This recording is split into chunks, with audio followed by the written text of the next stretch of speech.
नक्सली मुठभेड़ में 3 जवान शहीद हो गए हैं। बीजापुर पुलिस लाइन में उनको अंतिम सलामी दी जा रही है और तीनों शहीदों को ये श्रद्धांजलि आज अर्पित की जानी है। और इसी बीच आपको सीधी तस्वीरें दिखा रहे हैं बीजापुर के पुलिस लाइन से। वहां पर सहयोगी संजय ठाकुर भी मौजूद हैं। संजय, तस्वीरें बताइएगा, क्या अभी वहां पर देखने को मिल रहा है? बिल्कुल, देखिए तीनों ही जवान जिन्होंने अपना बलिदान दिया था, उन तीनों के शवों को फिलहाल बीजापुर पुलिस लाइन लेके आया गया है और यहाँ तीनों जवानों को अंतिम सलामी देने के लिए ना सिर्फ पुलिस के आलाधिकारी और जवान उनके साथी शामिल है, इसके अलावा बीजापुर से बहुत बड़ी संख्या में जो आम लोग हैं वो भी यहाँ पहुँचे हैं, क्योंकि ये शहादत बताती है कि शहादत कितनी महत्वपूर्ण है। फिलहाल जो लड़ाई चल रही है वो अंतिम लड़ाई है नक्सलवाद के खिलाफ और इस अंतिम लड़ाई में ही इन जवानों ने अपनी ये शहादत दी है। मैं इनके नाम पढ़ पा रहा हूँ। रमेश सोढ़ी हैं, डीआरजी बीजापुर के जवान थे। 1992 का इनका जन्म है। 2024 में ये भर्ती हुए थे डीआरजी फोर्स में और देखिए बमुश्किल 1 साल की इनकी सर्विस हुई थी और उन्होंने अपना बलिदान दिया है। दूसरे जवान मोहन बर्दी जो हैं वो 1994 की पैदाइश से उनकी, और सोचिए मतलब बहुत कम उम्र है, मुझसे भी 4 साल छोटे हैं और 2017 में भर्ती हुए थे। 2025 में वो शहीद हो गए।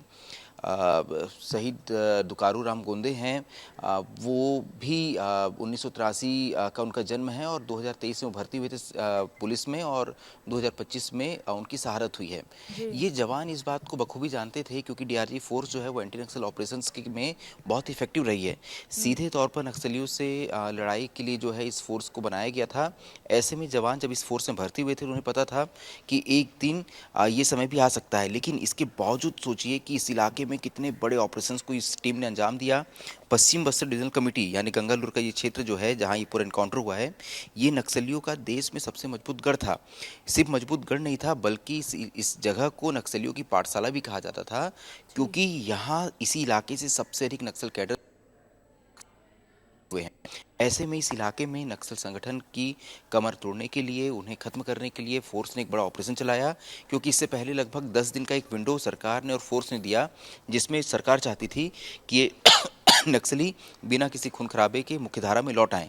इसका असर भी हुआ अंजलि, बहुत बड़ी संख्या में नक्सली मुख्यधारा में लौटे भी, लेकिन कई ऐसे नक्सली थे जिन्होंने ये कहा था कि वो अभी भी हथियार लेकर लड़ाई जारी रखना चाहते हैं। जिसके बाद फोर्स ने इस बड़े ऑपरेशन को अंजाम दिया। लगभग 1500 से ज़्यादा जवानों ने इस पूरे ऑपरेशन को अंजाम दिया है, जिसमें रात तक 12 माओवादी मारे गए थे। उनकी संख्या बढ़ गई है, अब लगभग 15 माओवादियों के मारे जाने की संभावना जो है वो बताई जा रही है। हालांकि पुलिस ने फिलहाल इस बात की पुष्टि नहीं की है, लेकिन मारे गए माओवादियों की संख्या और बढ़ सकती है। ऐसे में जवानों ने जो बलिदान दिया है, यह है कि नक्सलियों की पश्चिम बस्तर कमेटी को फोर्स ने बहुत बड़ा नुकसान पहुंचाया है। जिस मंगू उड़ियाम की कल पहचान हुई थी जो कि नक्सलियों था, उसकी पहचान हो चुकी है। जो बाकी नक्सली मारे गए हैं उनके पास से क्योंकि बड़े हथियार मिले हैं, एलएमजी, इंसास, एसएलआर और AK-47 जैसे बड़े हथियार मिले हैं। ऐसे में ये बात मिलिट्री थी और ये लड़ाई के लिए तैयार बैठे थे। ऐसे में जैसे ही जवान इन्हें घेरने पहुंचते हैं, नक्सलियों की ओर से बहुत तेज फायरिंग आती है। जवान इन नक्सलियों के हमले का बहुत बहादुरी सामना करते हैं। इस दौरान 3 जवान हमारे शहीद होते हैं डीआरजी के, 2 अन्य जवान घायल होते हैं। जवान रुकते नहीं हैं, जवान इसके बाद लगातार आगे बढ़ते जाते हैं और 12 नक्सलियों को ढेर कर देते हैं। इसके बाद भी रात भर जवान वहीं डटे रहे। रात भर उन्होंने नक्सलियों की टीम को घेरे रखा। सुबह जैसी ही रोशनी हुई, फिर से जवानों ने नक्सलियों के खिलाफ बड़ा ऑपरेशन शुरू किया और इस ऑपरेशन में फिलहाल ये जानकारी मिली है कि 3 अन्य माओवादी भी मारे गए हैं। तो चलिए, ठीक ये है। एक बड़ी संजय, आप सफलता लगातार हम तक ये तस्वीरें और जानकारियां पहुंचाते रहिएगा। फिलहाल ये जो 2 तस्वीरें मिल रही हैं, 2 तस्वीरें बता रही हैं कि ये जवान, उनकी शहादत व्यर्थ नहीं जाएगी। शहीद जवानों को अंतिम विदाई आज दी जा रही है, तो दूसरी तरफ आप देख पा रहे होंगे ये आंसू परिजनों की आंखों से दर्द छलक रहा है, क्योंकि उन्होंने अपना बेटा, अपना पति गंवाया है। तो आप तस्वीरों में देख लीजिए, मुठभेड़ में 15 नक्सलियों को ढेर कर दिया गया है। इस नक्सली मुठभेड़ में हमारे 3 जवान भी शहीद हो गए और आज उनको अंतिम श्रद्धांजलि दी जा रही है।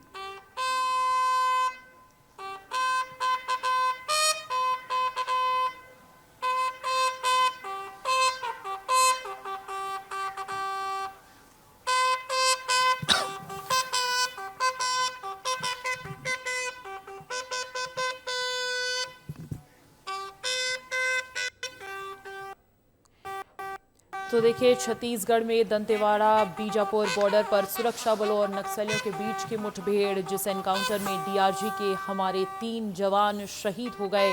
इसमें जैसे कि जानकारी आईजी सुंदरराज पी ने दी थी कि शहीद जवानों में head constable Monu Wadari, head constable Ramesh Sodi और कांस्टेबल दुकारू गोंदे शामिल हैं। तो गंगालूर थाना क्षेत्र के जंगलों में जवानों की टीम ने लगातार सर्चिंग जारी रखी हुई है। तो दूसरी तरफ जवानों को अपने साथियों को भी गंवाना पड़ा है। ये तस्वीरें आपको दिखा रहे हैं, शहादत को नमन किया जा रहा है। हाँ, ठीक।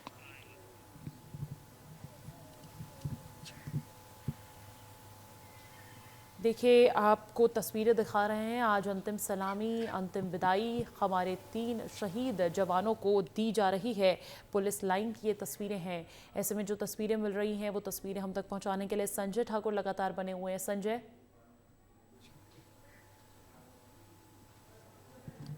बिल्कुल अंजलि, देखिए अंतिम सलामी की जो प्रक्रिया है वो फिलहाल शुरू हो चुकी है। जवान जो उनके साथी थे वो फिलहाल उन्हें अंतिम सलामी दे रहे हैं।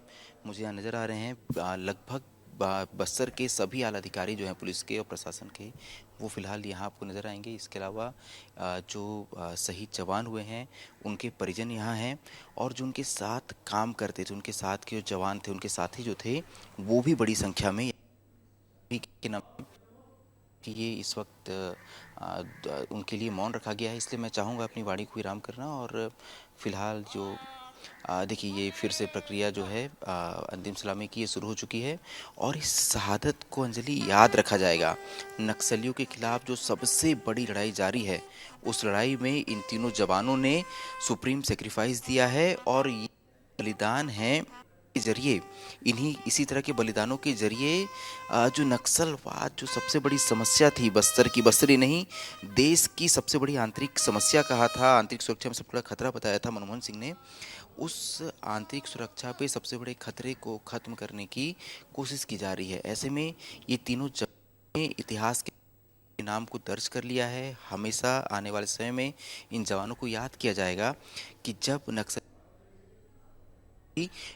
ये अग्रिम पंक्ति में थे, इन्होंने अपने सीने पे गोलियां खाई ताकि नक्सलवाद का दंश जो है वो बस्तर के ऊपर से हमेशा के लिए मिट पाए। फिलहाल आपको यहाँ पे अब क्योंकि अंतिम सलामी का दौर शुरू हो चुका है, तो यहाँ आपको नज़र आएंगे पहले ये जो स्थानीय जो नेता हैं इस इलाके के, स्थानीय जनप्रतिनिधि जो हैं वो फिलहाल नज़र आएंगे। आपको यहाँ बीजापुर के विधायक विक्रम मंडावी नज़र आएंगे।